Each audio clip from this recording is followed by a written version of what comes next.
All right, everyone. So, chapter 22, we're going to talk about digestive system. And so we generally know, why we eat. We need food, we need nutrients to go about our daily lives and to maintain our metabolic processes. But do you ever think about what happens when we eat?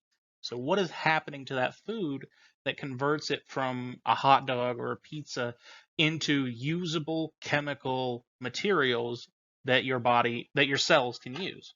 Well, that's what we'll talk about in this chapter. So, the digestive system is going to be that set of organs that's responsible for breaking down any food items into nutrients. These are these chemical molecules that can be delivered by bloodstream to various cells in the body. And these are going to be organs located from the head down to the abdominopelvic cavity. That's where your digestive system is, and it contains two types of organs. There's the alimentary canal, also called the gastrointestinal or GI tract. There's also accessory organs.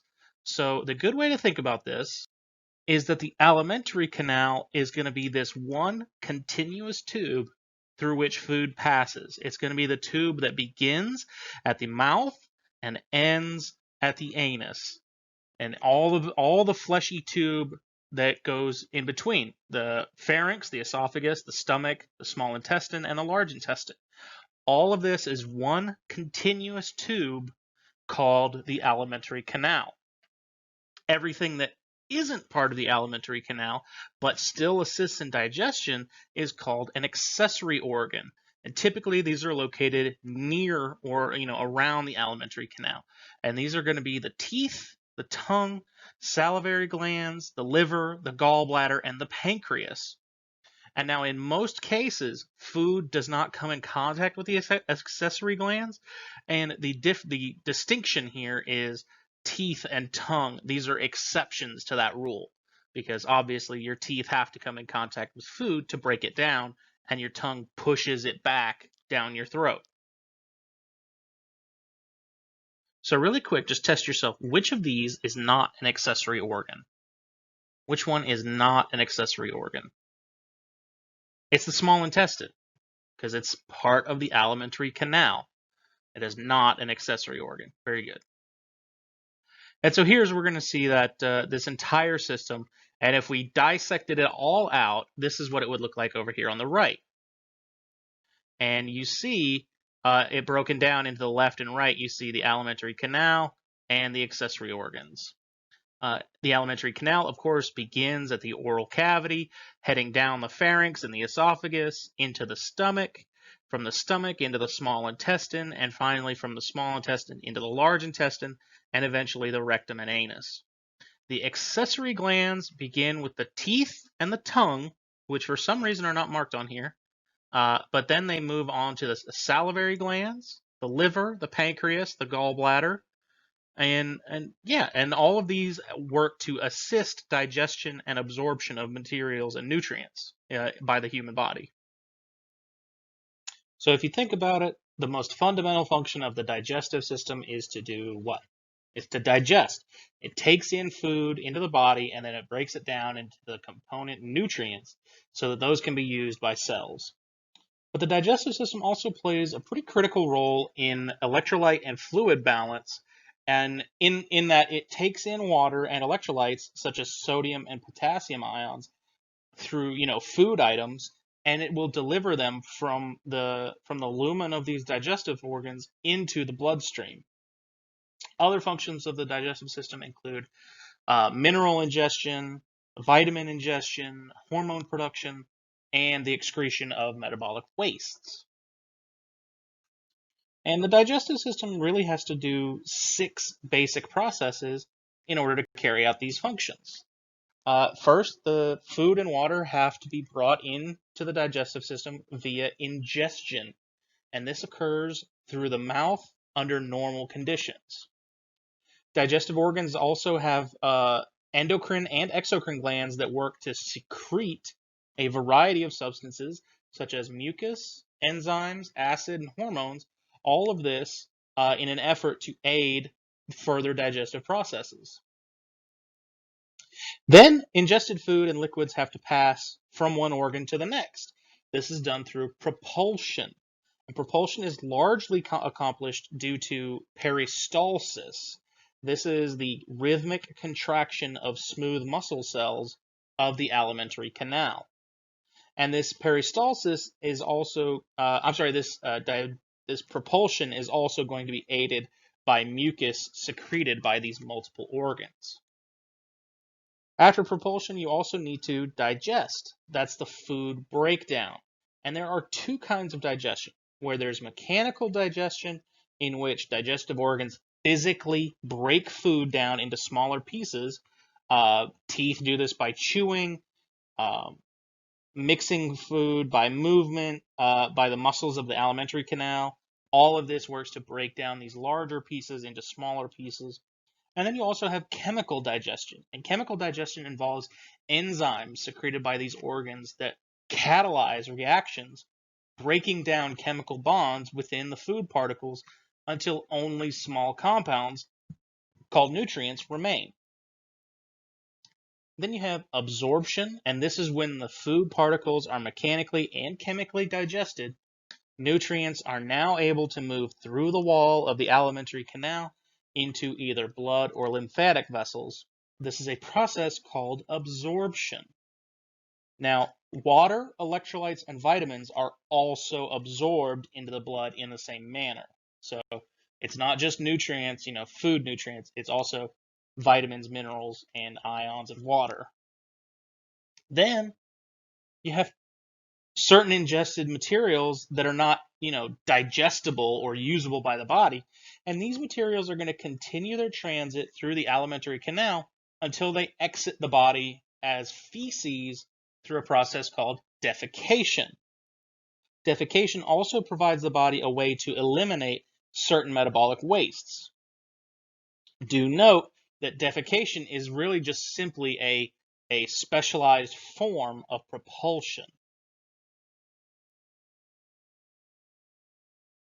So the rhythmic contractions of the smooth muscle of the alimentary canal are called what? What are those called again? Those rhythmic contractions? It's peristalsis. Remember, peristalsis is that pushing, that propulsion of that food along the alimentary canal. Now, it turns out most of the digestive organs reside in the abdominopelvic cavity. This is except, of course, the oral cavity, the pharynx, and the esophagus.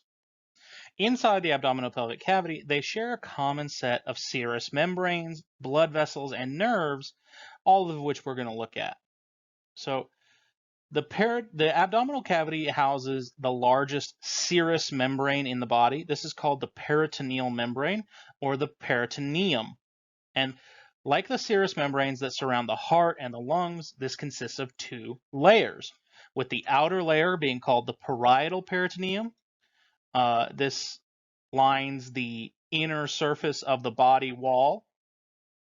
And then where the parietal peritoneum meets the abdominal organs, it's actually going to fold in on itself and become the inner visceral peritoneum, also called the serosa. This is going to form the outer tissue layer of most of these organs, these digestive organs. And between the two peritoneal layers, we find the peritoneal cavity. And this contains serous fluid. This fluid works to lubricate these organs as they slide past one another. And it's important to note that the peritoneal cavity is much larger than the pleural or the pericardial cavity. And in fact, abdominal trauma or infection can inflame the peritoneum, and we'll talk about that when we get to peritonitis. Now, where organs are located entirely within the peritoneal cavity, these are called intraperitoneal organs. Some of these abdominal organs are either partly or completely outside the peritoneal cavity, and these are considered retroperitoneal. Some organs, though, are partly intra and partly retroperitoneal. For example, the pancreas is shown as retroperitoneal, but if you look at a lateral section of the body, you'd see that it is actually intraperitoneal. And we'll look at figures here in just a second. Now, when the visceral peritoneum actually folds over on itself or around certain organs, especially the small intestine, it forms some structures called the mesenteries. And mesenteries work to support and bind these organs together and keep that small intestine in a particular shape that fits within the abdominopelvic cavity. That function there is key because we don't want loops of intestine wandering around the abdominal pelvic cavity. The mesentery also houses blood vessels, nerves, and lymphatic vessels, anchoring them in place. And much of the mesentery is attached to the large intestine, and so it is often called the mesocolon. And so there are two mesenteries. There's the greater omentum and the lesser omentum. That are particularly prominent. The greater omentum is going to be unique among the mesenteries in that it consists of 4 layers of folded visceral peritoneum. This is actually named for the fact that it covers the abdominal organs like an apron. Omentum typically means apron. The greater omentum, which is the first structure visible when the abdominal cavity is opened, extends from the base of the stomach down to the pelvis. The lesser omentum is going to be a smaller mesentery that extends from the medial surface of the stomach to the liver. Now, both the greater and lesser omenta generally accumulate adipose tissue between their folds. And here you see a cross section where it actually shows what we mean when we say peritoneum. These are those serous membranes. And if you zoom way in, you can see, let's choose white. You can see this one that contacts the body wall. This is the parietal peritoneum, and then the one that comes in, folds in, and touches the exterior wall of the organs, that is the visceral peritoneum. But you see there's this empty space in between the two, and that is called the peritoneal cavity. And then here you can see the greater omentum, which hangs down just like an apron over the intestines, especially the intestines. In this case, it has been pulled up so that you can view the intestines themselves, and you see this sort of web-like material full of all these blood vessels, and that is the mesentery that connects the colon. This would be that mesocolon. And here you can see the greater omentum just lying down in its normal position. Again, it does accumulate all that adipose tissue, that fat tissue, so it is really, really yellow when you cut into an actual specimen. But you can just see it folding over, and then you have the lesser omentum up here connecting blood vessels from the stomach and the liver. You can see it hanging down right here.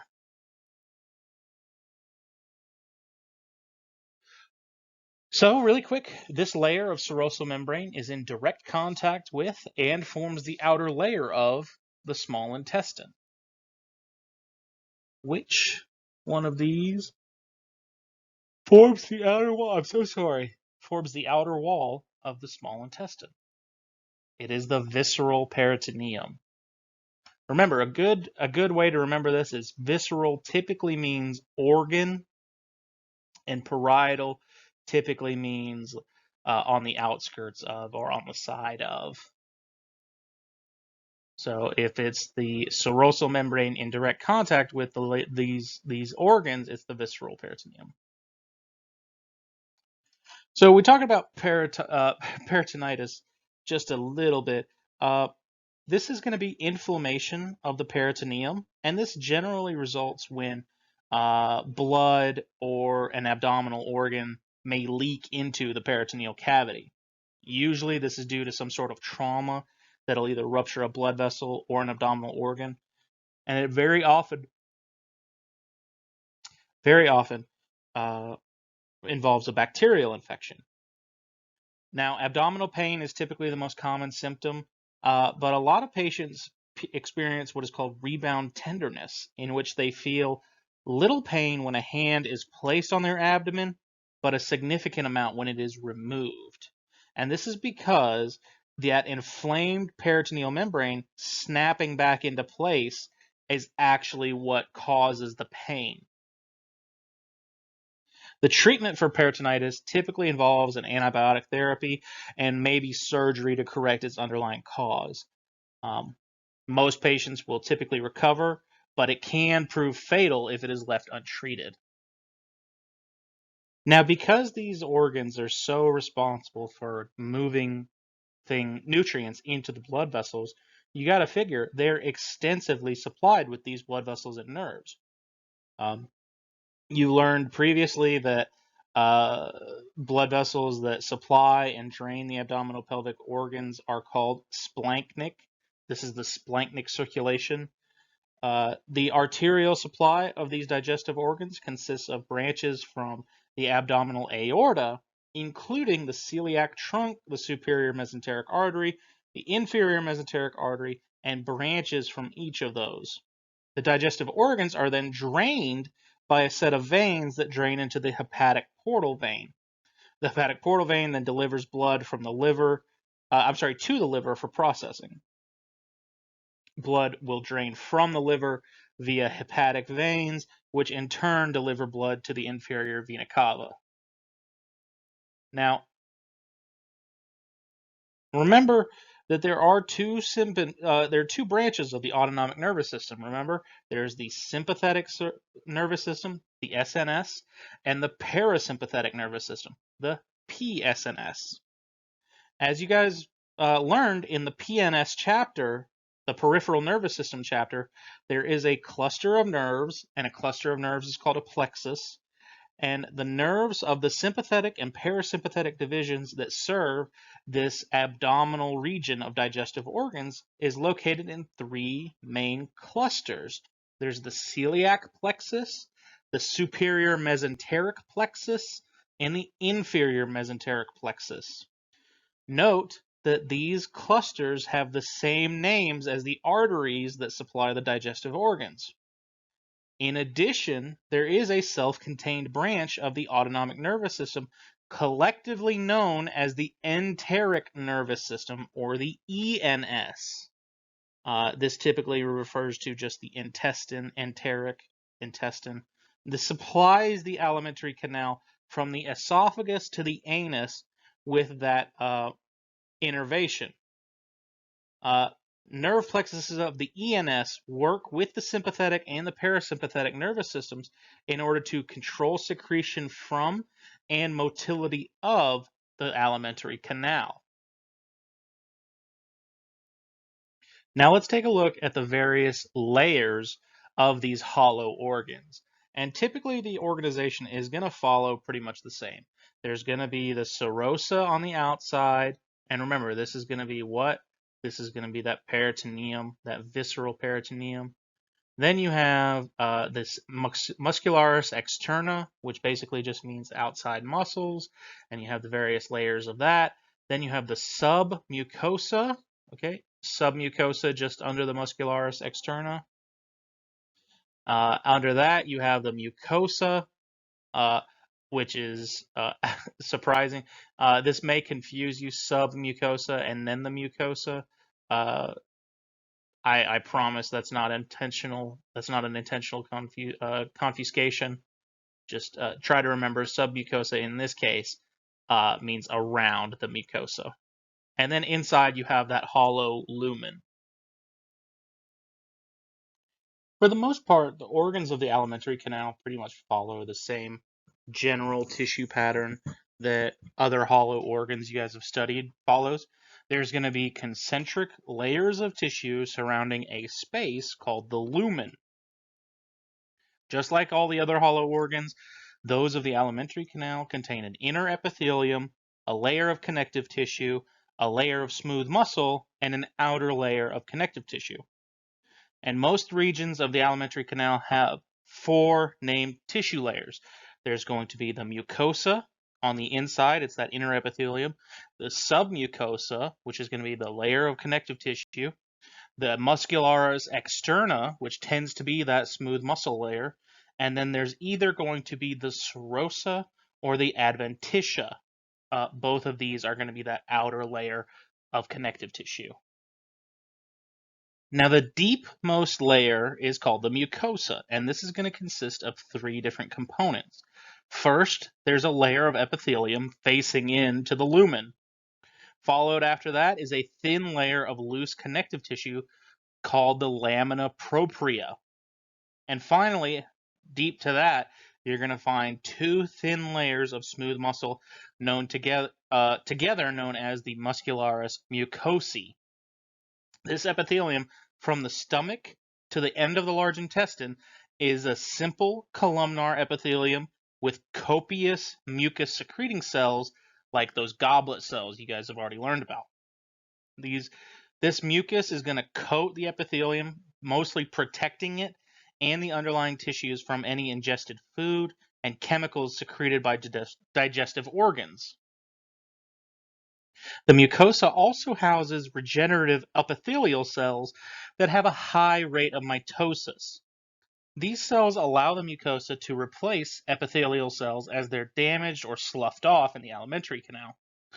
The lamina propria houses blood and lymphatic vessels, glands, and mucosa-related lymphatic tissue. This is called MALT.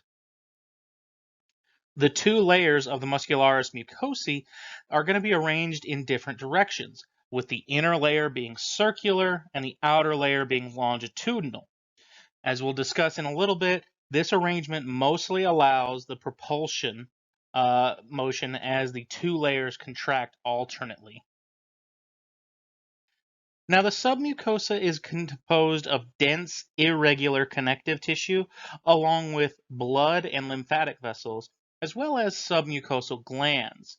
Here's where we're going to find those enteric nervous clusters, referred to here as the submucosal plexus. Each plexus is going to regulate secretion from and blood flow to its area of the alimentary canal. And then the muscularis externa is that thick muscular layer composed of smooth muscle in most of the alimentary canal. We generally are going to find two layers arranged in the same manner as the muscularis mucosae, with an inner circular layer and an outer longitudinal layer. The motility of the muscularis externa is regulated by groups of those enteric nerves called the myenteric plexus. If you guys remember, my means muscle and enter means intestine, so the myenteric plexus innervates the muscles of the intestines. Makes sense, right? It's also called the Auerbach's plexus, but as long as you know myenteric, you'll be good. The serosa or the adventitia, these two terms are really interchangeable mostly. The outer layer of connective tissue is that serosa in the organs within the peritoneal cavity. If they're outside the peritoneal cavity, like the posterior most portions of the large intestine, this is instead going to be referred to as the adventitia. The serosa, also called the visceral peritoneum, remember, is composed of simple squamous epithelial tissue as well as loose connective tissue, whereas adventitia is going to be composed of dense, irregular connective tissue. So it's smooth squamous and loose connective versus dense irregular. And then both structures are going to work to support those digestive organs and anchor them to the surrounding structures. And now, each organ of the alimentary canal has a slightly different variation on this basic floor plan. And those variations really ensure that each of these specific organs is able to best allow its function. And again, we see here, this time we just have a little bit more information. We see on the outside of this one, we have the serosa. Let me use purple. Purple will show up. Serosa. Then deep to that, you have that muscularis externa with the circular layer deep to the longitudinal layer. And those nerves innervating it are the myenteric plexus, right? Deep to the muscularis externa, you have the submucosa, and the submucosa is going to be composed of this dense, irregular tissue innervated by the submucosal plexus. And inside of that, you're going to find those blood and lymphatic vessels and some of these submucosal glands. Deep to the submucosa, you have the mucosa. And here's where you're going to find some more of those muscles, the muscularis mucosae. Again, they're arranged circular and longitudinal, circular deep to longitudinal. You're going to find that lamina propria, and then the interiormost epithelium, and then the actual, excuse me, the inner tube, the inner hole of the tube is called the lumen. It's that empty space through which the food particles travel. So which of these layers is going to contain the myenteric plexus? Well, what is the myenteric plexus? What are those root words there? It's the muscularis externa. Remember, myo, muscle, enter, intestines. So it turns out that movement or motility of the alimentary canal is really a key process in every region of this canal. In the oral cavity, the pharynx, the superior portion of the esophagus, and the last portion of the large intestine, motility is largely due to skeletal muscle. In the rest of the alimentary canal, motility is really the work of smooth muscle. And motility is going to take several forms, including swallowing, churning, peristalsis, and defecation. And some of these movements propel food through the canal, while others mix it as part of that mechanical digestion. Each type of motility is regulated by the nervous system and also the endocrine system. Nervous system regulation of motility is going to be accomplished by nerves of the autonomic nervous system, with this SNS and the PSNS branches generally having opposite effects on gastrointestinal motility. Remember, fight or flight, the SNS is going to inhibit digestive processes, and the parasympathetic, rest and digest activity, will stimulate digestion. In addition, motility is really going to be regulated by the enteric nervous system, the ENS. And that's because these functions stimulated are often called short reflexes. And these short reflexes are called this because these reflex pathways, are confined to local neurons. They don't even have to go all the way back to the spinal cord to be processed.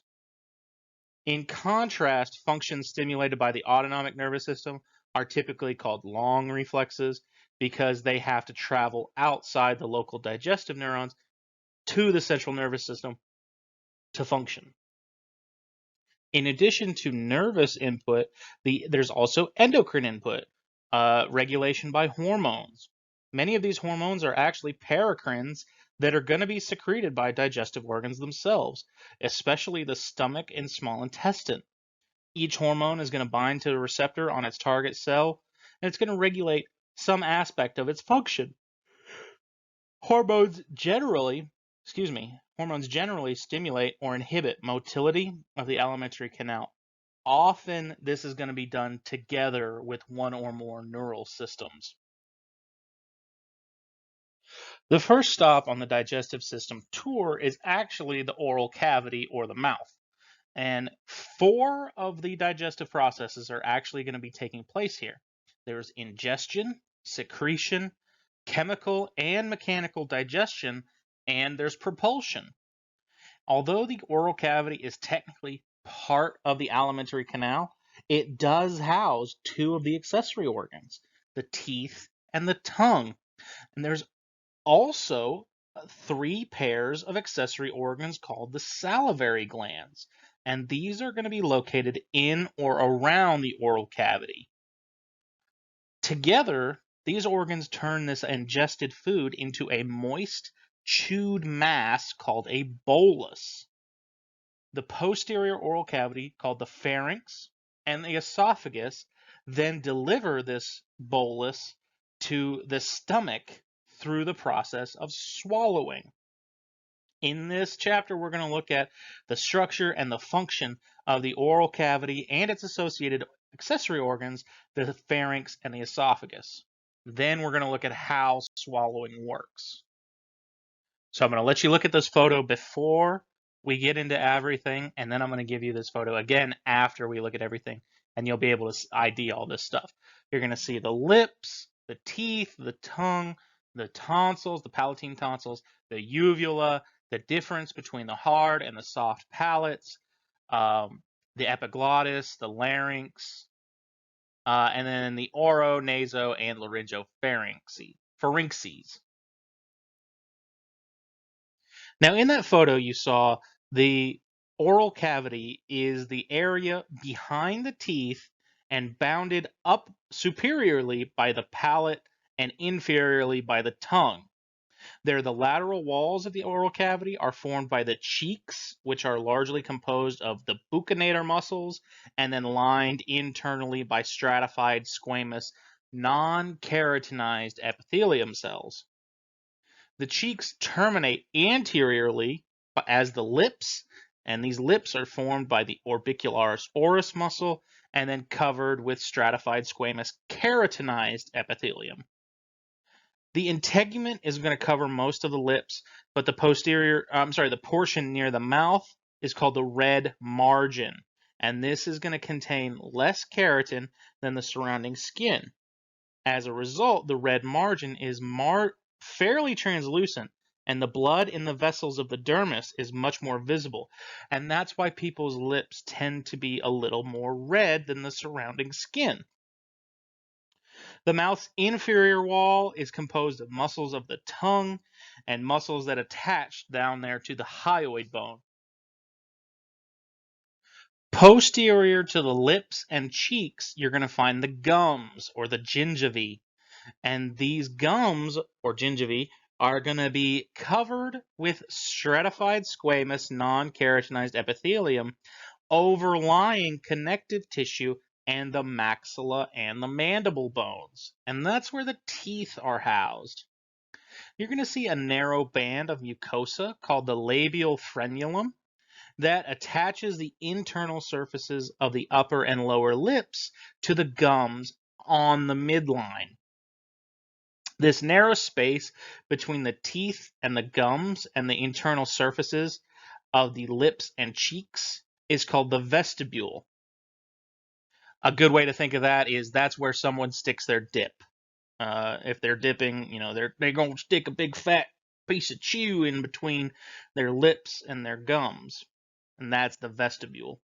The space posterior to the teeth and the gums is the oral cavity proper. So that's the quote-unquote official oral cavity.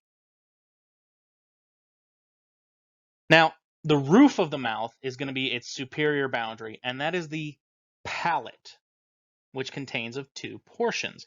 There's the anterior, the front 2/3 is the hard palate, and if you take your tongue, or if you take your finger, but wash your hands first. If you take your finger, you're going to notice that as you go further back, eventually the hard thing that you're pressing against becomes much softer, and that becomes the soft palate. So the front 2/3 are hard palate, the rear third is soft palate. The hard palate consists of a stratified squamous epithelium and connective tissue that all cover the palatine processes of the maxilla and palatine bones. The surface of the hard palate is going to be slightly rough, which assists in mechanical digestion. And then the arch-shaped soft palate consists of stratified squamous epithelium that overlies skeletal muscle. Extending inferiorly from the soft palate is a small projection called the uvula. Cardi B has a famous song where she references her uvula. When we swallow, this soft palate and the uvula is going to move posteriorly to prevent food from entering the nasal cavity. So yes, that little dangly thing that swings in the back of your throat actually has a function. As you swallow, it swings back and prevents food from entering your nasal cavity. So the proper term for the gums is going to be what again? The gums are blank. I'll give you a big hint. The dentist always says you have to floss to prevent blankivitis, gingiva, and you're preventing gingivitis. So here's that photo again. You see the lips, the frenulum. There's going to be two frenuli, frenulomes. There's this inferior labial frenulum here, and the superior labial frenulum here. If you actually lift up each of your lips, you're going to see this sort of, I'm going to use the informal tendon. It looks like a tendon or something stretching out from your lip to your gums. You have your uvula in the back. You've got your hard palate, which generally ends right about here, and then the soft palate takes over. Tongue, teeth, gingivae, oropharynx. So the pharynx, we'll talk about that in a little bit. It's broken down into 3 sections. And we'll talk more about that, the epiglottis and the larynx and everything when we get to those sections. But the oral cavity is what we're talking about here. So make sure you know all these structures. So if we're talking about mechanical digestion, the teeth are going to be those key organs in this process. They sit in their bony sockets that are called alveoli inside the mandible and maxilla, and they're held in place by bands of connective tissue known collectively as periodontal ligaments. With the assistance of the masseter and temporalis muscles, these teeth masticate or chew ingested food, grinding it into much smaller pieces. And mastication aids digestion by increasing that overall surface area. If you think of, just a raw piece of steak that you may stick into your mouth, that's not going to be as easily digested as if you crush it with your teeth into a paste. That massively increases that surface area. And it gives those digestive enzymes more places to catalyze their reactions. And there are 3 types of teeth. The incisors are going to be those central teeth that are broad and flat with a narrow crown. These are specialized for cutting off pieces of food, with the middle 2 being the central incisors, and then the others on either side of those are the lateral incisors. Then you have the canines, also known as the cuspids. These are on either side of the incisors. Their pointed crowns are really specialized for ripping and tearing. And then the molars are going to be behind the cuspids. These are broken down into premolars and molars. Both types have broad crowns with rounded projections called cusps that are specialized for a grinding action. And here you can see some of these structures that I was talking about. So we have incisors, we have canines, and we have molars. So we have the central incisors right here. These are going to be your front 2 teeth. That's all you want for Christmas, right? Is my 2 front teeth. And then next to those, you have your canines, often called that because of their point. Then you have your premolars, which are often called bicuspids. And then behind those, you have your first molars, your second molars, and your third molars that come in when you're an adult. Those are your wisdom teeth. So you have baby teeth as well. This is the first of 2 sets of teeth. There's the baby teeth and the permanent teeth. So the baby teeth, also known as the primary dentition or deciduous teeth, are the first ones that come in. And you're going to have 20 of these. You're going to have 4 incisors, 2 canines, 4 molars in both upper and lower jaws, the mandible and the maxilla. The first deciduous teeth to erupt are typically the lower central incisors when a baby is about 6 months old.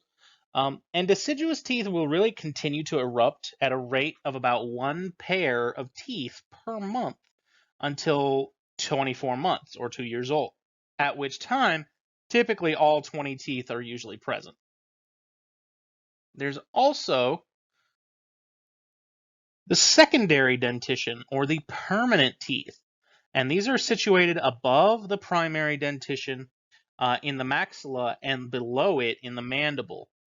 In fact, there is a really creepy photo that should pop in that illustrates how teeth are organized in an infant's skull, or in a child's skull, rather.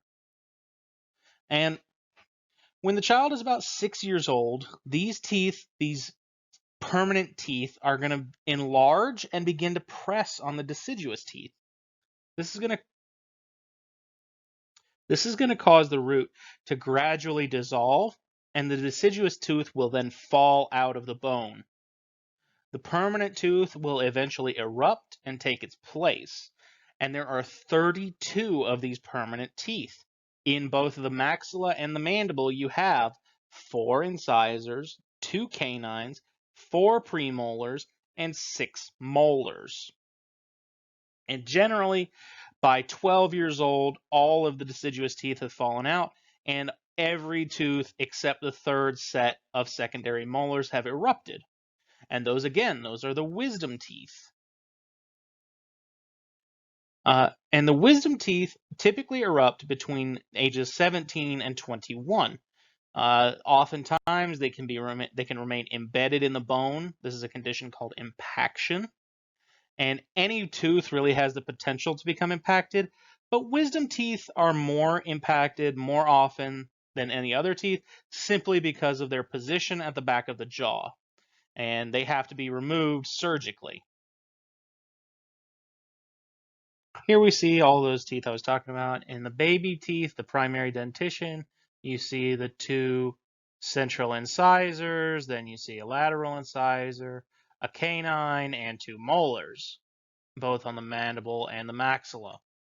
Then when you get secondary dentition, the adult teeth, you have 2 central incisors, 2 lateral incisors, 2 canines, 2 premolars, and then you have the 3 molars, with the wisdom teeth not arriving until you're in your full adulthood.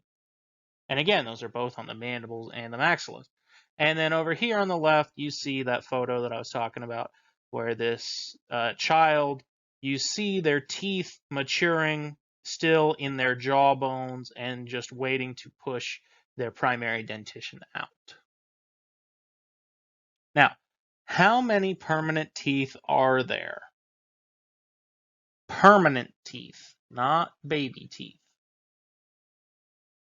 There are 32 permanent teeth, including the third molars. Now, each tooth is, of course, going to be composed of several structures, several components. There's going to be the crown, which is pretty much everything above the gum line, and then the root, which is embedded within that alveolus. I want you to notice that the tooth consists of several outer layers of hard mineralized substances. This is called the enamel, and the enamel covers a soft inner gelatinous substance called the pulp.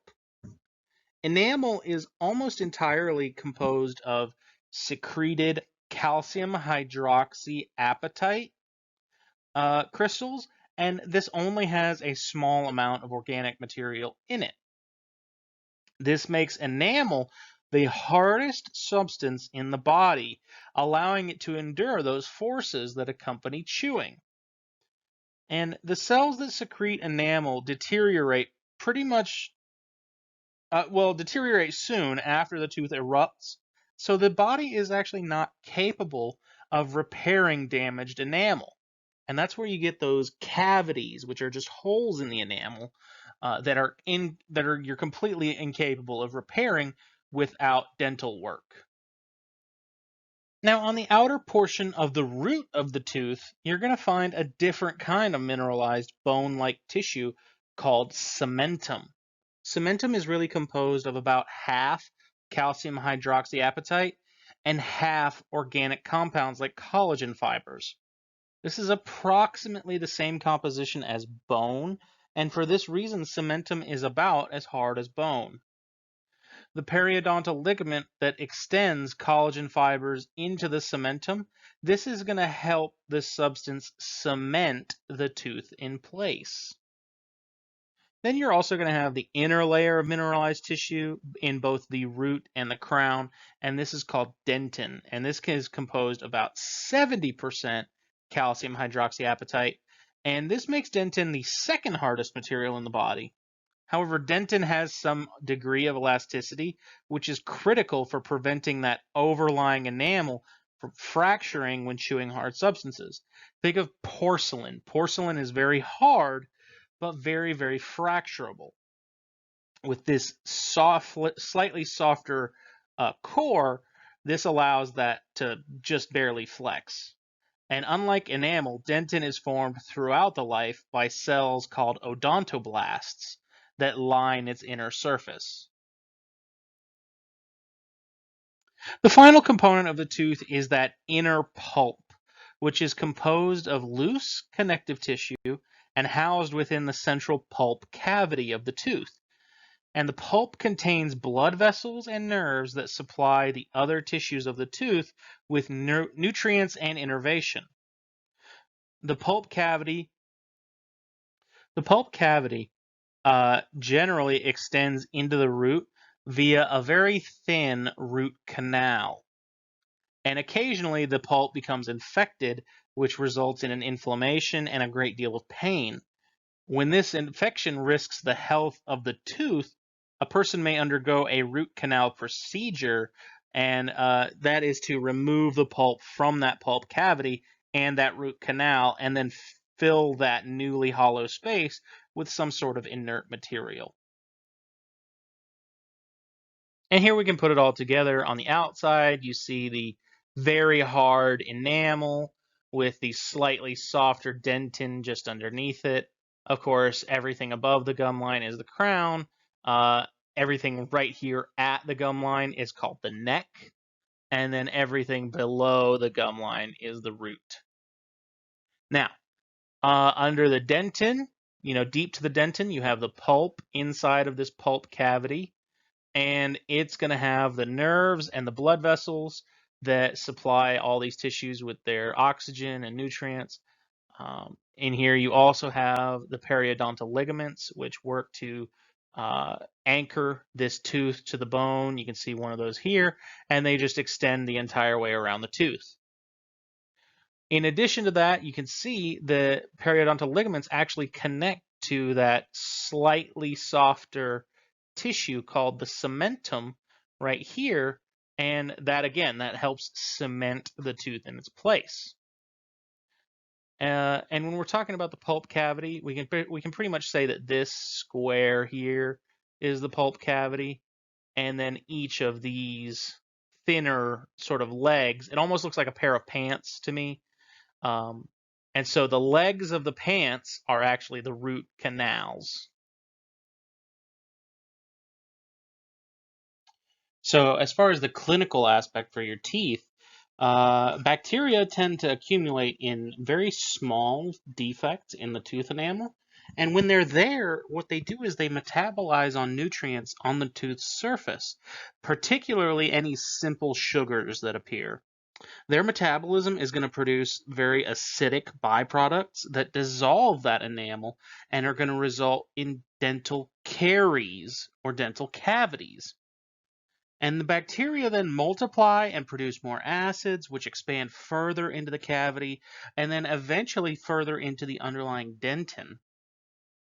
And cavities really are the only treatment for them is to remove the damaged area of the tooth and fill it with a hard restorative material.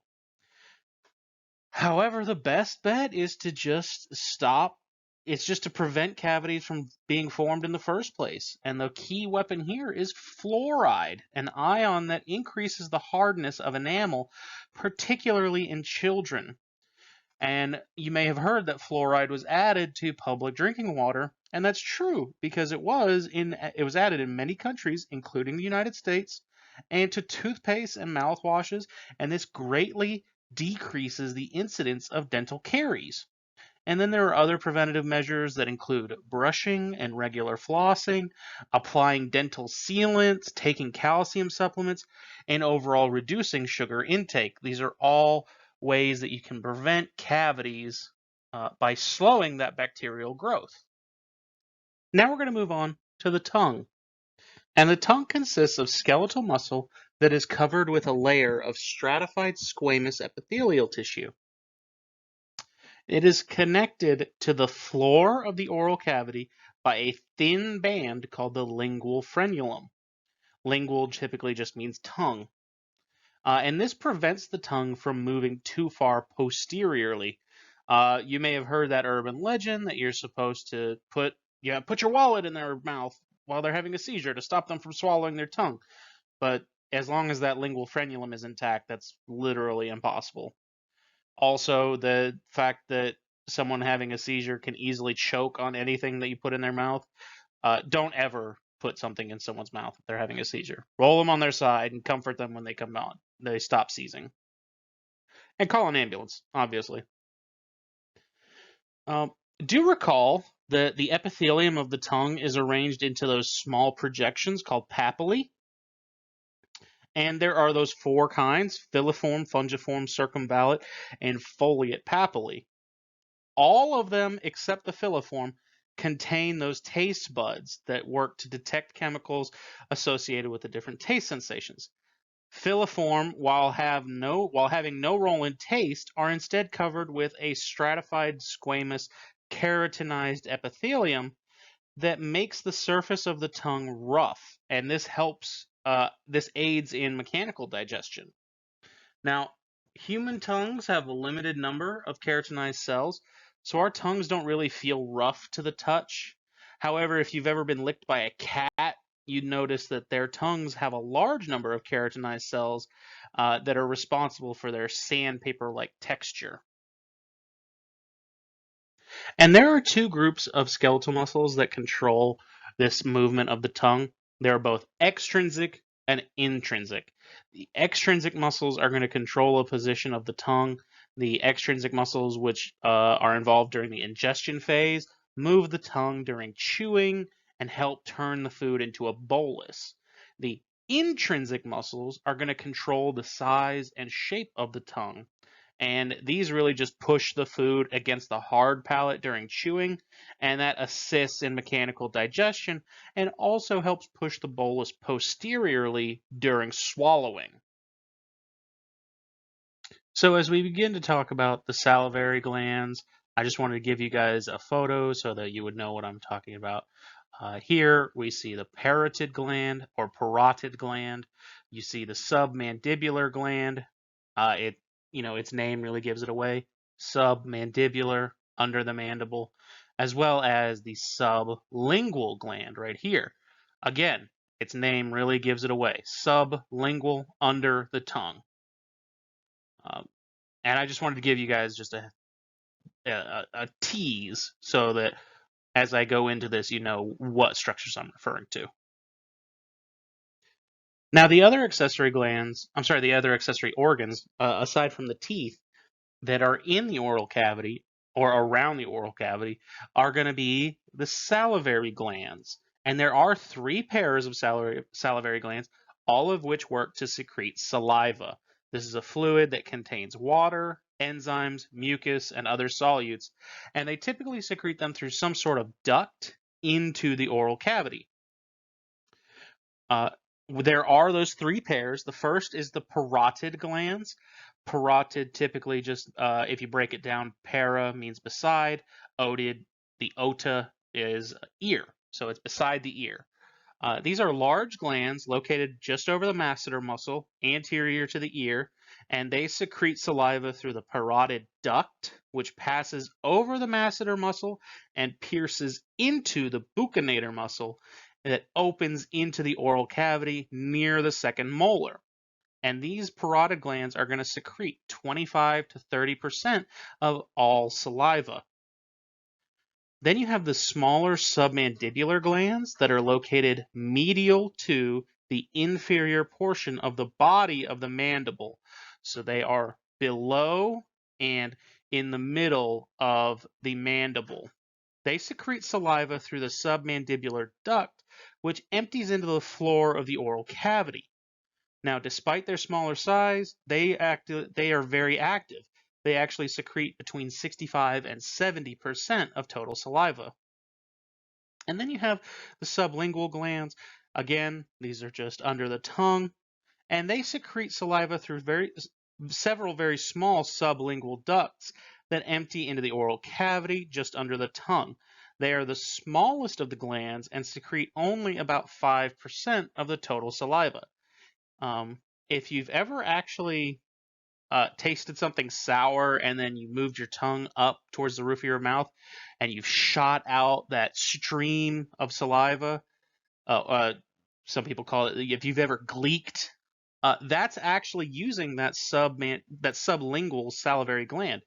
A lot of people can do that on command. This would be where I gross everybody out by doing it in person, but conditions are what they are. So the basic secretory cell of these salivary glands is going to be called an acinar cell. And there are two main types of acinar cells in salivary glands. There are serous cells, which secrete a water-based fluid with enzymes and other solutes. And then there are also mucus cells, which secrete mucus. The secretions from serous cells are involved in digestive processes and are generally released before or during eating. But mucus cell secretions are generally involved in keeping the oral mucosa moist and so are released continuously. And the three types of salivary glands differ, again, in the proportion of mucus versus serous cells. Parotid glands have only serous cells. The submandibular glands have mostly serous cells and a small number of mucus cells, and the sublingual glands contain mostly mucus cells. And so for this reason, the parotid glands secrete mainly water and enzymes, the submandibular glands secrete enzymes mixed with some mucus, and the sublingual glands secrete mainly mucus with a very small amount of enzymes. And again, just so you guys would have a look at it, parotid, submandibular, sublingual, and they all drain through ducts. You can see the sublingual ducts here, along with the parotid duct here and the submandibular duct there. So this salivary gland secretes mostly mucus. Which one is that? Secretes mostly mucus. It's the sublingual gland, the one under your tongue, mostly mucus. So it turns out saliva is primarily water, but it does have electrolytes like sodium, chloride, and potassium, as well as just variable amounts of mucus. Now, depending on the type of salivary gland. And now it also contains the following components. There is the first digestive enzyme that actually gets that is ingested in food encounters is salivary amylase. And this catalyzes the beginning of carbohydrate digestion, breaking down large polysaccharides into smaller polysaccharides.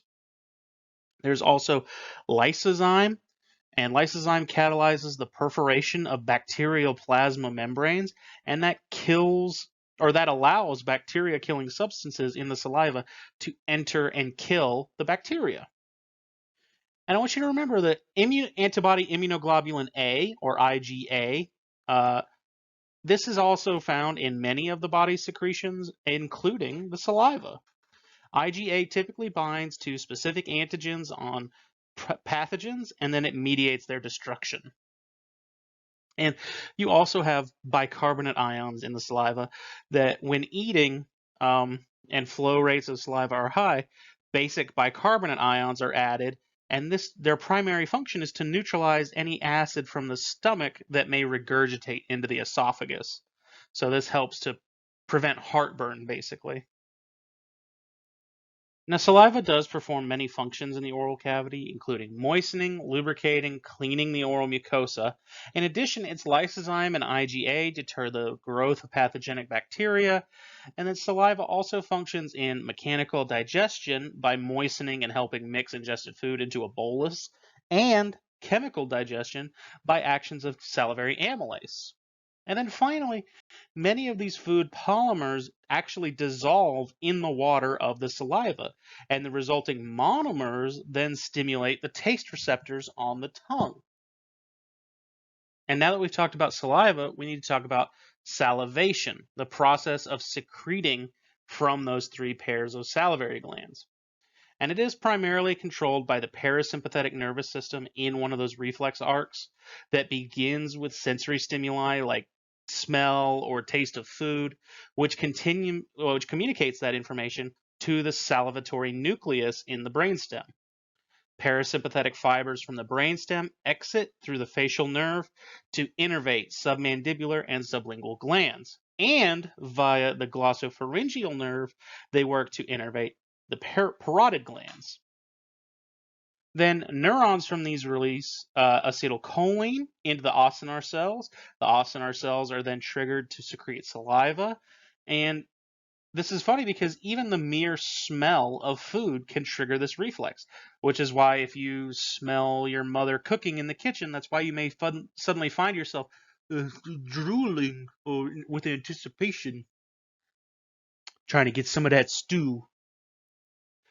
So the importance of acetylcholine in salivation is really evident at any time when these acetylcholine receptors are blocked. Um, a number of medications like antihistamines have those anticholinergic properties, blocking acetylcholine effects. And when this happens in the salivary glands, it decreases saliva production, and it can have the common side effect of a dry mouth. Now, the sympathetic nervous system also innervates salivary glands, and this is one of the only instances in the body where the sympathetic and the parasympathetic divisions have similar effects on an organ. Sympathetic nerves innervate the salivary glands and their ducts, triggering increased saliva production and facilitating saliva transport through those ducts. The primary difference here is that sympathetic nerves stimulate mostly mucus cells and parasympathetic nerves stimulate mostly serous cells. So those parasympathetic, again, are focused more on digesting, secreting enzymes and water and things that help in digestion. And the sympathetic nervous system is still only focused on lubricating the oral cavity so that it doesn't dry out. Now then, true or false? Saliva contains a digestive acid. Does saliva contain digestive acid? That's false. Saliva does not contain digestive acid. In fact, saliva is really basic because of those bicarbonate ions. Now, the pharynx is going to sit below the nasal and oral cavities, and it consists of three divisions. There's the nasopharynx, the oropharynx, and the laryngopharynx. Of these three divisions, only the oro and laryngopharynx are part of the alimentary canal. And like the oral cavity, they're all lined with stratified squamous epithelium to help protect them from food abrasions. The oropharynx actually houses two sets of tonsils. There's the palatine tonsils and the lingual tonsils. And tonsils are going to perform defense production. They're going to perform defensive functions and help protect the remainder of the alimentary canal from any pathogens that may enter through either the oral or the nasal cavities. And the primary function of the pharynx is propulsion in the form of swallowing, especially when the bolus passes through the pharynx and into the esophagus. Remember that the pharynx is surrounded by three pairs of skeletal muscles. There's the upper, middle, and lower pharyngeal constrictor muscles. And these muscles are going to contract sequentially during swallowing to propel the bolus inferiorly. So what does that mean? It means the tongue pushes the food into the pharynx, and then the upper pharyngeal constrictor muscle will constrict, pushing the bolus down lower. Then the middle pharyngeal constrictor muscle constricts, pushing the bolus down lower still. And then the lower pharyngeal constrictor muscle constricts, pushing the food hopefully down into the esophagus. Speaking of the esophagus, it is in fact a muscular tube found posterior to the trachea, found behind the trachea, and it transmits the bolus from the pharynx to the stomach. And just like the pharynx, the esophageal mucosa is lined with stratified squamous non-keratinized epithelium, and it contains the mucosa and the submucosa are going to contain esophageal glands, and these glands work to secrete mucus that would lubricate this bolus as it passes through the esophagus so it doesn't get stuck. Now, if you remember, I said the muscularis externa of the entire alimentary canal consists of two layers of muscle, both running in opposite directions. Now, where this esophagus differs is that the upper third, the superior third of the esophagus, is composed of skeletal muscle. The middle third is a mixture of skeletal and smooth muscle, and the inferior third is just smooth muscle. And then at the junction of the pharynx and the esophagus, the muscularis externa is modified into a sphincter called the upper esophageal sphincter. And this controls the passage of the bolus into the esophagus. Then at the inferior end, there's another sphincter called the gastroesophageal sphincter, also known as the lower esophageal sphincter. And that regulates the passage of the bolus into the stomach. This sphincter also prevents the contents of the stomach from re-entering the esophagus under normal conditions. And the primary functions of the esophagus are what? Their propulsion and a small amount of secretion of mostly mucus.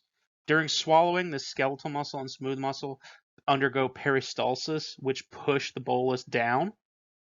And although the esophagus' thick epithelium prevents any significant absorption from taking place, it does protect the esophagus from any food abrasions. Again, this is just another example of that structure-function core principle. And here you can see a micrograph showing the histology of the esophagus. What do we see? Let me find, we'll go with green. So in here we see, this is the lumen. This is the empty cavity here of the middle third of the esophagus. This is where all that food is going to travel. Then you have that stratified squamous epithelium, the submucosa, and the muscularis externa. And here you see there are those different layers. You see this mixture of skeletal muscle and of smooth muscle. Whereas in the lower third, all you're going to see, well, it's cut off, darn it. All you would be able to see at that point would be smooth muscle. Now, down here, you are going to start to see some of that simple columnar epithelium of the stomach, especially responsible for, the secretion and the secretion of either digestive acids or mucus to assist in digestion. But you notice there is a distinct line here. You notice that this simple columnar tissue that you see here stops right here. That is that esophageal gastric junction. That is where that sphincter will be. And so that's where the stratified squamous epithelium of the esophagus ends and the simple columnar epithelium of the stomach begins. Right there. So it turns out swallowing or deglutition is actually a specialized type of propulsion, and it just works to push that bolus of food from the oral cavity through the pharynx and the esophagus to the stomach. And it relies on a coordinated action of the upper alimentary canal, including the soft palate, the pharynx, and the esophagus. The tongue also plays a role and is the only accessory organ to participate directly in motility. Now, swallowing really breaks down into three phases. There's the voluntary phase, the pharyngeal phase, and the esophageal phase. During the voluntary phase, the tongue is going to push the bolus superiorly against the hard palate and posteriorly toward the oropharynx. This voluntary phase is the only stage of swallowing that is under conscious control. As the bolus passes from the pharynx to the esophagus during the pharyngeal phase, it involves the involuntary contraction of skeletal muscles such as the pharyngeal constrictor muscles, and this is controlled by the swallowing reflex, which is initiated by the medulla oblongata. This reflex arc is initiated when the bolus contacts sensory receptors inside the oropharynx and triggers the elevation of the uvula and the soft palate that prevent the bolus from going up into the nasopharynx. It also triggers the elevation of the larynx. And this, in a figure you'll see in just a minute, notice that the bolus pushes the epiglottis down, and with the elevation of the larynx, this prevents aspiration, otherwise known as the entry of food into the larynx. If you've ever had, if you've ever choked on some food and you coughed it up, that's when you're aspirating. Some food has entered your larynx instead of your esophagus. During the final phase of swallowing, the esophageal phase, this bolus passes through the esophagus into the stomach, and this begins as the upper esophageal sphincter relaxes, allowing neurons of the enteric nervous system to then stimulate inner circular and outer longitudinal muscles of the muscularis externa in order to undergo peristalsis, and they basically work to massage the bolus inferiorly toward the stomach. And it is important to note that swallowing is almost entirely neural, or the control of it is. The voluntary phase is under control of the cerebral cortex, and the other two phases are regulated by the medulla and the enteric nervous system. The ANS not directly controlling any phase of swallowing, but it does influence the esophageal phase as far as the parasympathetic division stimulates peristalsis, while the sympathetic division inhibits it. And here you see that process of swallowing. The voluntary phase where the tongue pushes the bolus up and back. The pharyngeal phase where the bolus begins to push the epiglottis down, sealing off it pushes the epiglottis down and the uvula up, sealing off both the nasopharynx and the larynx, so that food doesn't go up into the nasal cavity or into the windpipe, the trachea. Then, during the esophageal phase, those peristaltic waves move the bolus down the esophagus to the stomach. Just gently, waves of massage for the food, mixing it and churning it and breaking it down as it gets pushed into the stomach. So just as a review, which of these organs is part of the alimentary canal? It's the esophagus.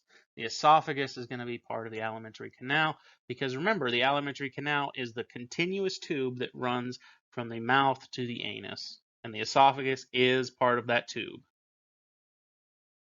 Now, absorption is best described as which of these? Is it the elimination of feces, a passage of foods, reactions that break chemical bonds, or the movement of food particles? Absorption is actually best described as the movement of food particles through the wall of the alimentary canal into the bloodstream. Remember, those nutrients are moving from the lumen of the alimentary canal into the bloodstream. Now, a disease that attacks and disables the myenteric plexus would do what of these? Increase motility, decrease motility, increase or decrease gastric secretion. The myenteric plexus, it would decrease the motility of the muscularis externa. Remember, this is the nervous plexus that controls the muscles of the intestines. And so if it attacks and disables the myenteric plexus, it would decrease the motility. Which portion of a tooth is visible at the gum line? Which portion of the tooth is visible above the gum line? I'm sorry. That is the crown. The crown is visible above the gum line. Now, the esophagus pierces through the diaphragm muscle, and it passes through what is known as the esophageal hiatus, and it empties into the J-shaped stomach. And that's what we're going to begin talking about here. The stomach, which sits primarily in the upper left quadrant, just under the diaphragm. Now, the stomach's left side is convex, and it is known as the greater curvature, and the concave right side is actually known as its lesser curvature. And this, the figure that we'll show here in just a second shows that it has 5 anatomical regions. And so here you can see those curves. Let's go with green. You can see the lesser curvature here, followed by the greater curvature on the outside. Then you have the cardia, which is actually this region where the stomach, the esophagus actually empties into the stomach. You have the fundus, which is this dome-shaped top of the stomach. The body, of course, is just going to be the body of the stomach here. And you have the pyloric antrum, which is the inferior portion of the stomach. We could pretty much say that's all down here. And then you have the actual pylorus, which is right here. This is the terminal portion of the stomach. And it actually abuts with the first portion of the small intestine called the duodenum. Much like the cardia, the pylorus is going to contain a sphincter that controls the flow of ingested food. And here you can see those regions again. Cardia, where the esophagus empties and receives bolus. The fundus is the dome-shaped top. The body is the largest portion. The pyloric antrum is the inferior portion.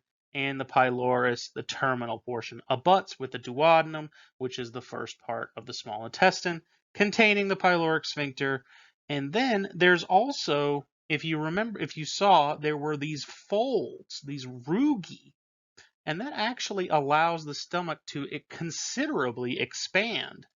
And you'll see another photo here in just a second, showing these rugae themselves in a real human cadaver. And again, you can see some of these regions.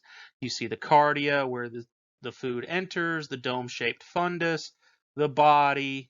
All of these wrinkly folds are the rugae. And then down here, you have the pylorus abutting up with the duodenum and the pyloric antrum down there on the bottom. So those are the 5 regions of the stomach. More review. See, I tried to trick you, lull you into a sense of security. Now tell me what the innermost layer of the alimentary canal is. It's the mucosa. The mucosa is that innermost layer of the alimentary canal. Now, as I said, most of these hollow organs have those same 4 tissue layers, the mucosa, submucosa, muscularis externa, and serosa. However, the stomach's muscularis externa and the mucosa are modified here, better able to suit the stomach's functions. And so let's look at those. The muscularis externa normally has 2 layers of smooth muscle, inner circular and outer longitudinal. This is different in the stomach. There is an additional inner layer of smooth muscle. in the stomach's body with its fibers oriented obliquely. So these are diagonal fibers. This oblique layer of smooth muscle allows the stomach to perform a churning motion that pummels that food into a liquid now. So the bolus is now a liquid called chyme. And so in this mucosa, you also have heavily indented structures called gastric pits. And in between each of these gastric pits, you're going to find that columnar epithelial tissue. And it works to secrete a thick mucus that lines and protects the cells of the stomach from its own acid secretion. Note that these conditions that decrease the amount of mucus can actually lead to what is called a gastric or a peptic ulcer, in which the stomach acid eats away at the mucosa and exposes any underlying tissues. Ulcers are typically, associated with some sort of bacteria or an excessive production of the acid. Now, the gastric pits. At the base of these pits, there are going to be multiple branched glands known as gastric glands. And they're unusual in that they contain both endocrine cells that secrete hormones and exocrine cells that secrete acidic enzyme-containing fluid called gastric juice. You'll find 4 main types of cells in or near these gastric glands, each of which produces a different byproduct. But first, let's look at those actual pits. So you see, this is the mucosa here of the stomach, and you see this would be a gastric pit, this heavy indentation, and then it branches down into these gastric glands right here. And again, these are heavily coated by mucus to protect this tissue from the acid. Now, as I said, there are 4 main types of cell types. In order from superficial to deep, they are mucous neck cells, parietal cells, chief cells, and diffuse neuroendocrine system cells. So the most superficial ones are the mucous neck cells. These are located near the top or the neck of the gland and are called mucous neck cells. As their name implies, they secrete mucus, much like the surface epithelial cells. However, these surface cells create an alkaline mucus, where the mucous neck cells secrete an acidic mucus. This prevents their mucus from neutralizing that acid produced by other cells, like parietal cells. And the parietal cells are actually what secrete the hydrochloric acid that is responsible for the acidic pH of gastric juice. This is the stomach acid, and it's an important component of the gastric juice because it's required to activate a precursor enzyme called pepsinogen, and also because it destroys most disease-causing organisms that we digest. Most bacteria, once it lands in the stomach, it's just eaten away by the stomach juices, the stomach acid. In addition, parietal cells produce what is called chemical intrinsic factor. And this intrinsic factor is required for intestinal absorption of vitamin B12 found in various foods. Deeper to those parietal cells, you have the chief cells, which secrete the inactive precursor enzyme pepsinogen. So chief cells secrete the pepsinogen, and the parietal cells' hydrochloric acid activates them. Because when the inactive pepsinogen hits an acidic pH, it becomes active and begins that protein digestion. Now, located at the very bottom of the gland, you're going to find diffuse neuroendocrine system cells, or DNES cells, also known as enteroendocrine cells. As implied by their names, these are endocrine cells found in many places through the body, hence the term diffuse, that secrete many of the same products as neurons. Now, DNES cells are closest to blood vessels in the underlying mucosa, and so that gives the hormones they produce really easy access to the bloodstream.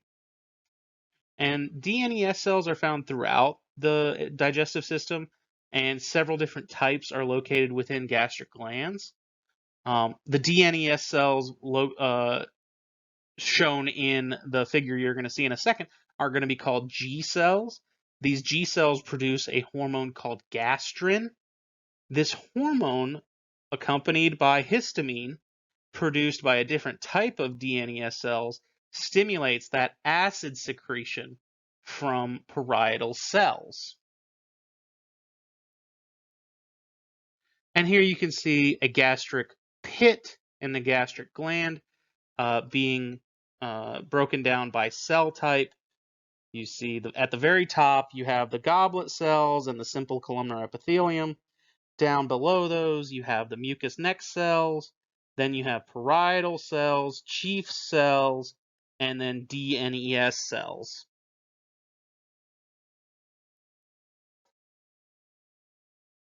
Now, which of the cells produces hydrochloric acid? Hydrochloric acid is produced by the parietal cells, stimulated by a signal from the G cells, producing gastrin, but not produced by the G cells themselves. Now, the stomach performs its three primary functions, which are secretion, propulsion, and digestion. Do note that absorption of digested materials is not a main role of the stomach, but a small amount of chemicals like alcohol can be absorbed here. That's why drinking alcohol without eating food first can lead to that rapid intoxication and vomiting. Now, as you've read, the gastric glands of the stomach produce many chemicals, including hormones, acid, mucus, and pepsinogen, which becomes the digestive enzyme pepsin.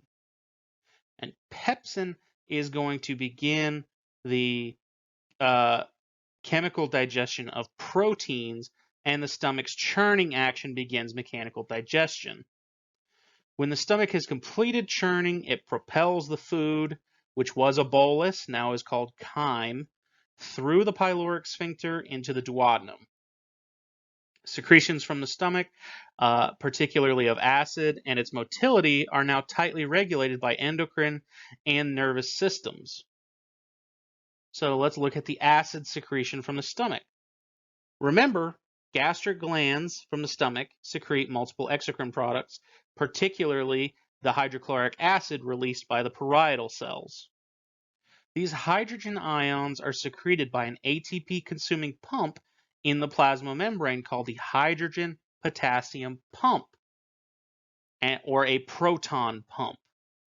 This proton pump drives a hydrogen ion out of the cell and into the lumen, while taking a potassium ion out of the lumen and into the cytosol of the cell. The chloride ion is going to follow the hydrogen ion via passive diffusion through a membrane channel. Acid secretion occurs in this manner continuously through the day between meals at what is known as the basal rate. So you're constantly producing an acid between meals that is then used when you do eat to break down those foods.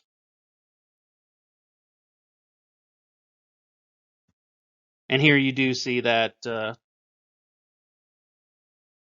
parietal cells secreting hydrochloric acid, the proton pump consuming ATP while secreting hydrogen and pulling in potassium, and chlorine will typically follow the hydrogen. Thus, those will join and form hydrochloric acid. The chief cells are going to secrete pepsinogen, and when the pepsinogen meets that newly formed hydrochloric acid, it activates into pepsin. And in between all that, you have the DNES cells, or the G cells in particular, secreting gastrin, which stimulates the secretions upstream by the parietal cells. So it's all just this big cycle. Now, during eating, gastric acid secretion changes from the basal rate under the influence of the parasympathetic nervous system. Secretion will then be divided into 3 phases based on the primary source of regulation. There's the cephalic phase, the gastric phase, and the intestinal phase. And during the cephalic phase, this is the first phase, it is mediated by the sight, smell, taste, or even the thought of food. And this phase, which is directed by the central nervous system, prepares the stomach to receive food by increasing the release of hydrogen ions into it. These stimuli trigger output from the vagus nerve. Remember, the vagus nerve handles 90% of the the ANS's output. And this results in 4 physiological effects. The vagus nerve is going to release acetylcholine onto parietal cells, directly stimulating them to release hydrogen ions. And when they release those hydrogen ions, remember, they're also secreting chloride ions with them. The vagus nerve also stimulates those DNES cells to release histamine. And just like gastrin, histamine triggers hydrogen ion secretion. The hormone somatostatin is going to be produced by a different type of DNES cell located in the antrum of the stomach. And somatostatin is going to inhibit acid secretion. Vagal nerve stimulation inhibits somatostatin release, which has the effect of what? Increasing hydrogen ion secretion, right? So what they're doing there is they're cutting off the somatostatin secretion. And here you can see that cephalic phase where you receive some sort of special sense input of food, and your vagus nerve is going to stimulate either the parietal cells or the DNES cells, and those are going to raise gastrin levels, raise histamine levels, and lower somatostatin levels, all of which raise free hydrogen ion levels in the gastric fluid. Now, the gastric phase is pretty much just going to begin when food enters the stomach, and it's going to really just work to continue those stimulation that was provided during the cephalic phase. There are 2 stimuli that trigger acid secretion during this phase. The first is the presence of food. Anything that distends the stomach wall is going to stimulate the enteric nervous system and any sensory receptors involved with vagus reflexes. Both of them release acetylcholine, which has those same 4 effects I've already discussed, all of which work to increase acid secretion. The second stimulus is going to be a sort of feedback loop here where digested proteins are present, and these digested protein fragments stimulate G cells to produce and release gastrin, which in turn stimulates acid secretion. The acid is going to activate pepsin, which catalyzes protein digestion, and more digested proteins stimulates more gastrin release, stimulates further acid production, and so on and so forth. You see what I mean? There is another stimulus for gastrin secretion, like caffeine or alcohol. And overall, between neural stimulation and gastrin, parietal cells are gonna these 2 stimuli are gonna account for 50 to 60% of the total acid secretion. Now, this feedback loop of pepsin and acid and protein presence is only going to go so far. Once the stomach reaches a low enough pH, typically about 2.0, a negative feedback loop is initiated, where extremely low pH triggers somatostatin release, which in turn decreases acid secretion. So it only goes so low before the mucus can, mucus can't really protect the stomach anymore once you get below 2.0. So somatostatin will raise that pH, make it just a little bit more basic, so that our stomach acid doesn't eat through our stomach. And here you can see that where the food enters the stomach, triggering the vagus nerve and the ENS stimulation. Those are going to trigger gastric DNES cells and the parietal cells. All of these really just work to release more hydrogen into the lumen. All of that is all about acid production. Then you have the intestinal phase. This is the final phase of gastric acid secretion. And this is really responsible for that remaining 10%, after which further acid secretion is inhibited. So it's triggered by the presence of any partially digested proteins in the fluid that enters the duodenum. As in the stomach, these trigger DNES cells to release intestinal gastrin, and this hormone has the same effect as regular gastrin, stimulating hydrogen ion secretion from parietal cells. Now, this stimulatory effect is really brief. As the chyme enters the duodenum, lowering pH and presence of lipids triggers what's known as the enterogastric reflex, which decreases vagal activity and acid secretion, with the low pH in the duodenum also triggering hormone productions by cells of the duodenal mucosa like secretin and gastric inhibitory peptide, or GIP. And both of these reduce acid secretion. So here you see in the intestinal phase, you have partially digested proteins hitting the intestinal TNES cells, which up intestinal gastrin, which releases hydrogen ions, which releases acid, right? But if there's, lowering pH and the presence of lipids, you're going to hit that enterogastric reflex, which stimulates the vagus nerve and hydrogen, which stimulates more acid production. Which stimulates more acid secretion. But that lowering of the pH is also going to upregulate production of secretin and GIP, both of which lower acid reduction or acid secretion. So once you get into the stomach, you no longer want to have that heavily acidic chyme, that could potentially eat a hole through your intestines.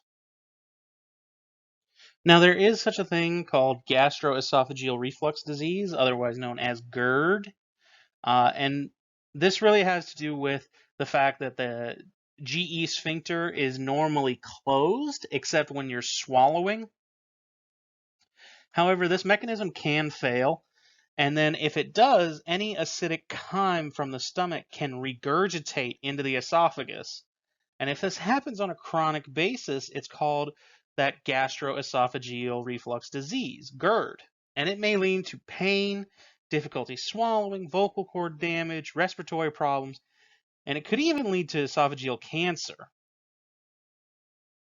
And there are multiple factors that contribute to the development of GERD, including increased acid secretion, obesity, caffeine consumption, a hiatal hernia, which is essentially an enlargement of the esophageal hiatus in the diaphragm muscle. Part of your stomach pierces through that diaphragm hiatus, or that esophageal hiatus, more easily, allowing acid to go through there. There are medications like anti-inflammatory drugs that can produce GERD as well as a side effect. And then another factor that contributes a significant portion of cases is called Helicobacter pylori. This is a bacterium that creates a state of chronic inflammation and a chronic acid production. And GERD can really be treated in a number of ways. The simplest way is dietary modifications. Less caffeine and alcohol, less acidic foods. But most patients with GERD, however, require drug therapy. Typically one or more of the following. There's antacids, which are basic, Tums. They are basically alkaline substances that work to neutralize stomach acid. There are H2 blockers, which block histamine receptors of the parietal cells. This lowers not only the release of histamine-mediated acid, but also of gastrin and acetylcholine-mediated acid. Then you have protein pump inhibitors, and protein pump inhibitors are powerful inhibitors, and these are generally the most drastic decreasers of acid secretion. Do note that if Helicobacter pylori is present, antibiotics must also be given in addition to any acid-reducing medications, because even if you're eliminating the acid, you still have to eliminate the bacterium. Now, What is the first part of the gastric phase? Gastric phase. It's the distension of the stomach wall. Remember, as that food enters the stomach, it's going to distend the stomach wall, activating those the enteric nervous system. All of that producing more acid. And then, what bacterial infection is often associated with GERD? Do note that I correctly put in these names. If you're a small bit of trivia, if you're ever doing scientific names, always capitalize the genus and then lowercase the species. So in our case, Helicobacter pylori, Helicobacter is the genus, pylori is the species. And then species names are always italicized.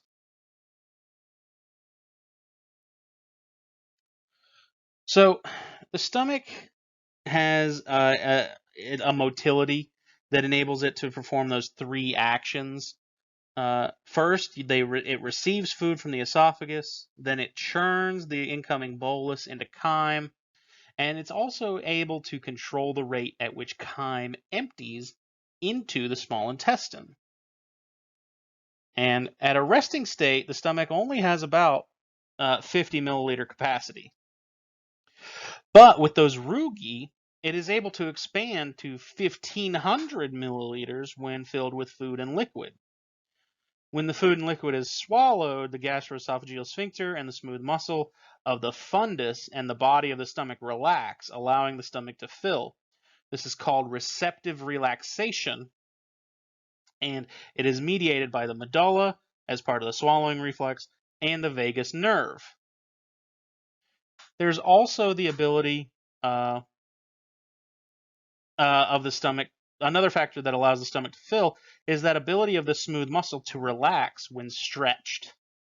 These two factors, along with the rugae, allow the stomach to receive food and fluid without raising any internal pressure. This is important because if there's an increase in gastric pressure, it'll trigger the vomiting reflex, which will expel the stomach contents through the mouth. Now, after a meal, the smooth muscle layers of the stomach begin to produce peristaltic waves for a churning function. In this process, the stomach's smooth muscle produces those contractions that propel a small amount of chyme through the pyloric sphincter into the duodenum. The rest of the chyme is pushed backwards into the stomach. And these peristaltic waves continue to churn and mix the remaining chyme as this process just continues and repeats. There's a photo I'll show you in just a second that shows you what we're talking about. These peristaltic waves are going to be initiated and controlled by a group of special cells called the gastric pacemaker. This pacemaker is going to be what controls the rate of the waves, which remain relatively constant at about 3 per minute. Their strength is regulated by several factors, however, including vagal nerve stimulation, secretion of certain hormones like serotonin, which will increase gastric motility. Another hormone with the same effect is called intestinal gastrin, which again is produced by those duodenal DNES cells.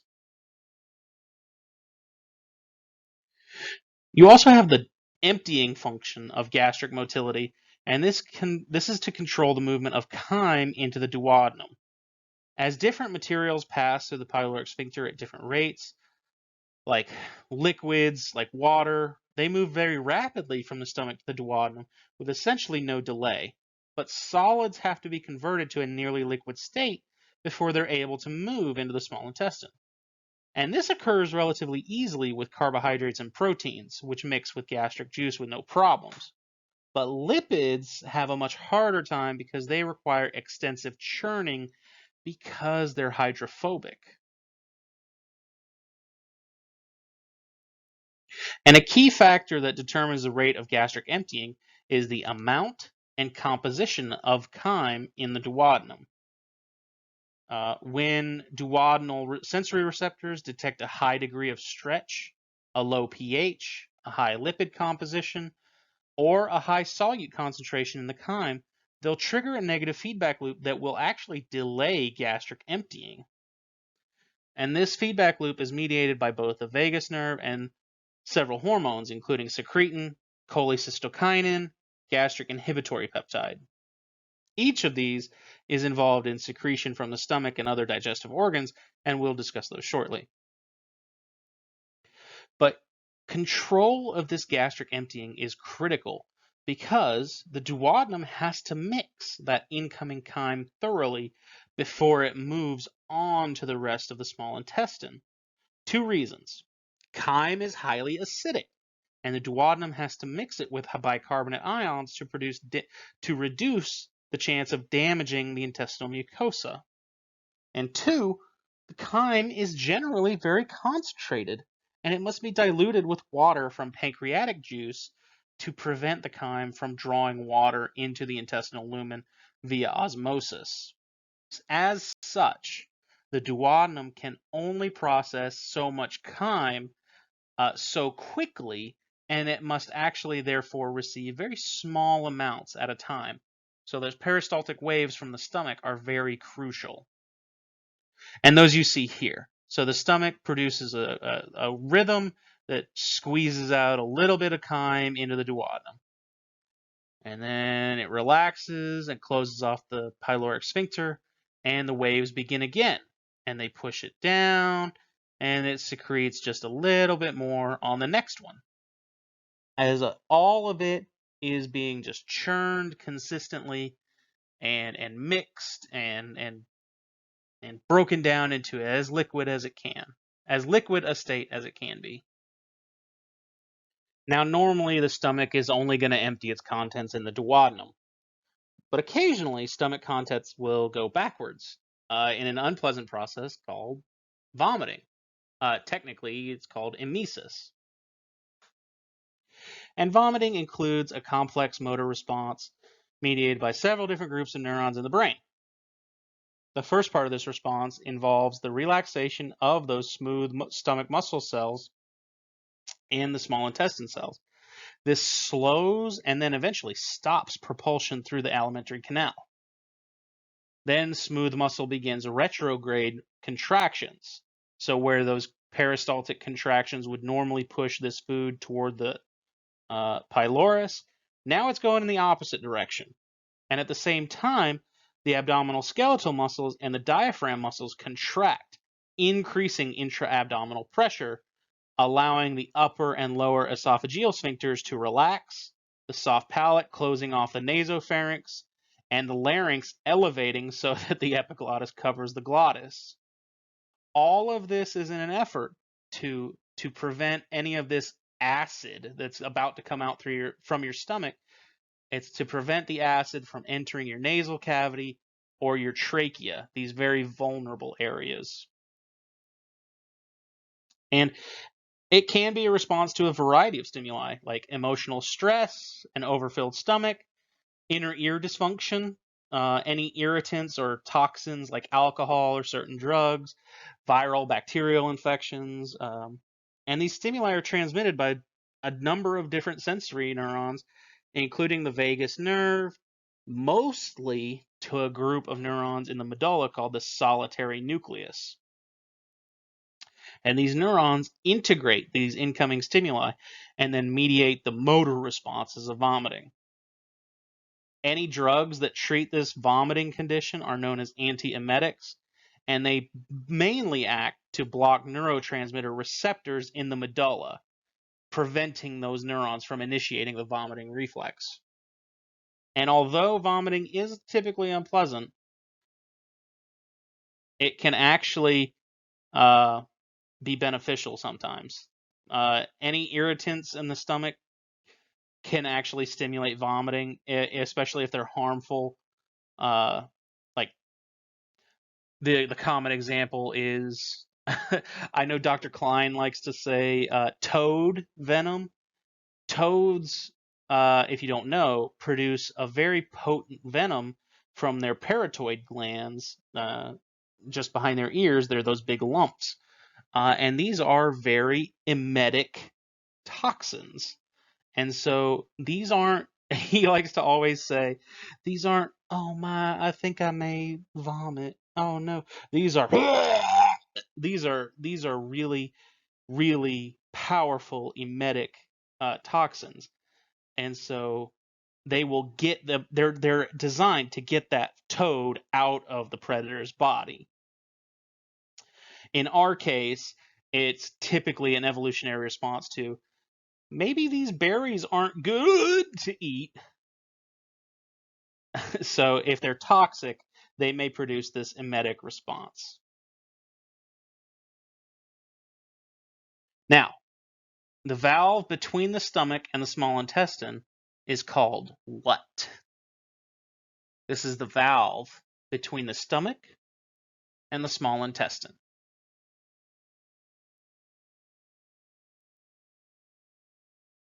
If you said pyloric sphincter, you're right. Oh, I figured out what's wrong. I'm on draw for some reason. There we go. There it is, pyloric sphincter. All right, that's all we have for this time. I will catch you guys in the next one where we talk about the small intestine, the large intestine, and any other, the accessory glands like the pancreas, liver, and gallbladder. And then eventually we'll talk fully about nutrient digestion and absorption. See you in the next one.